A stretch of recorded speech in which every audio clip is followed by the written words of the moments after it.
You are born into a world that already has a name for you before you can speak. Not your name, his. You arrive in Medellin in 1977, the firstborn son of a man who moves more cocaine than any government can count. You don't know this yet. You are a baby in a house with marble hallways and armed men at the door. You sleep well. Everyone makes sure of that. Your earliest memories are not of school or neighbors or birthday parties in a park. They are of Hacienda Nápoles, 20 square kilometers of land your father built from nothing and filled with everything. A private zoo with hippos and giraffes and flamingos, go-karts and swimming pools and a mechanical bull, a small airport on the property, a life-size replica of a pirate ship. By the time you are 11, you own 27 motorcycles.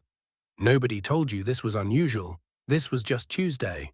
Your father is present in the way that myths are present. Enormous and warm and somehow everywhere. He sings to you. He takes you to Disney World in 1981, walking through the park like any other father, laughing at the rides, buying you ice cream in Washington, D.C. He is not yet famous in America. The family moves through the country unnoticed, under his real name. You remember it as the only stretch of pure happiness with no shadows attached. Then 1984 arrives and the shadows never fully leave again. Your father orders the assassination of Colombia's Minister of Justice. The government comes for your family.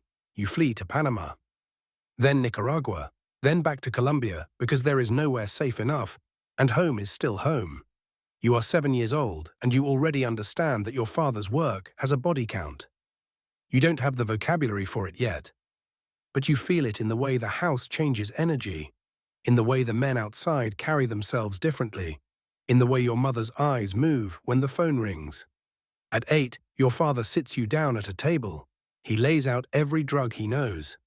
He explains each one carefully.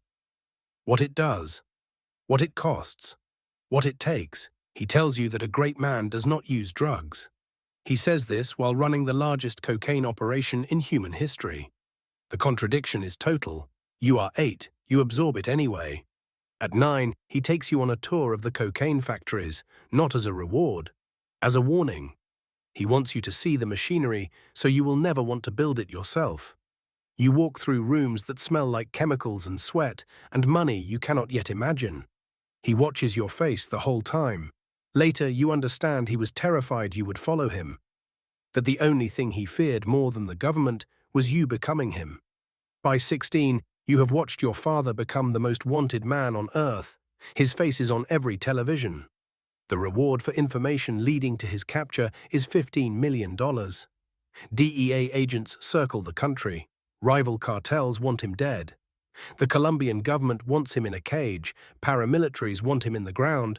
You sit in the same room with him and he asks about your homework. He calls the family from phones that change every few days. He records tapes. He sends letters. He is simultaneously one of the most hunted humans alive and a father who remembers your teachers' names and asks if you've been eating enough. The two things exist in parallel and never resolve. You try, at 16, to do the one thing nobody around you has managed. You call him, you tell him you are exhausted by the violence, you tell him you want it to stop. You are a teenager talking the most powerful criminal in the Western Hemisphere into surrendering. And it works. For a while. He turns himself in.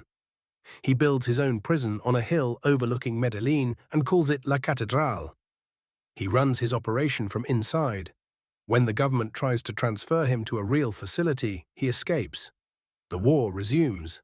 Your mother negotiates your survival personally. She calls the Cali cartel, the men who wanted your father buried, and she guarantees them that you will not seek revenge, will not enter the trade, will not become what he was.